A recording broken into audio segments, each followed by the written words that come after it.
Assalamualaikum semua, kita jumpa lagi. Hari ini saya bersama rekan-rekan nak pergi berziarah ke makam Allahyarham Imam besar yang ada di kampung kita. Siapa dia? Mari ikuti terus perjalanan kita. Di kampung halaman kita ni ada seorang ulama yang dijuluki sebagai Tuan Imam Besar. Menurut catatan sejarah, beliau dilahirkan di kampung Pulau Seberang Kota Rengat pada sekitar tahun 1895. Sementara menurut sumber yang lain, beliau dilahirkan pada tanggal 24 Jumadil Awal tahun 1313 Hijriah atau 1896 Masehi di Nagiri, sebuah desa ataupun sebuah wilayah yang ada di kampung kita ni.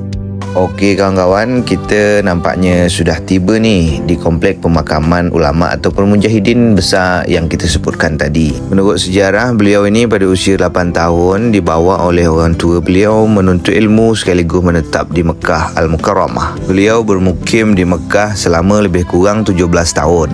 Maka selama waktu itulah beliau manfaatkan untuk menuntut ilmu, belajar ilmu agama dengan ulama Mekah maupun ulama-ulama yang berasal dari Nusantara yang memang berdiam ataupun bermukim di Mekah. Setelah melalui masa-masa itu, kawan-kawan, beliau kembali pulang ke tanah kelahiran, ke kampung halaman untuk mengajar ilmu agama. Nama lengkap beliau adalah Syekh Khalil bin Abdul Samad bin Abdul Rahim bin Abdul Latif bin Ismail bin Abdul Rauf. Nisan yang kedua ni adalah nisan orang tua beliau, yakni Haji Abdul Samad. Selepas berziarah ke makam Tuan Imam Besar Syekh Khalil bin Abdul Samad, kita lanjut berziarah ke makam putera beliau, yakni seorang imam besar juga di kampung kita. Beliau bernama Haji Muti'ullah bin Haji Khalil. Semasa hidup beliau dengan keluasan ilmu, beliau sangat aktif sebagai imam, khatib, qadi di Masjid Jami' Khairiyah Mandah. Selain itu, beliau juga aktif terlibat sebagai pemimpin laskar jihad fi sabilillah ketika melawan penjajah kolonial Belanda di wilayah kampung kita. Tuan Imam Besar Khairiyah Mandah Syekh Khalil bin Abdul Samad wafat pada hari Selasa pukul 3.30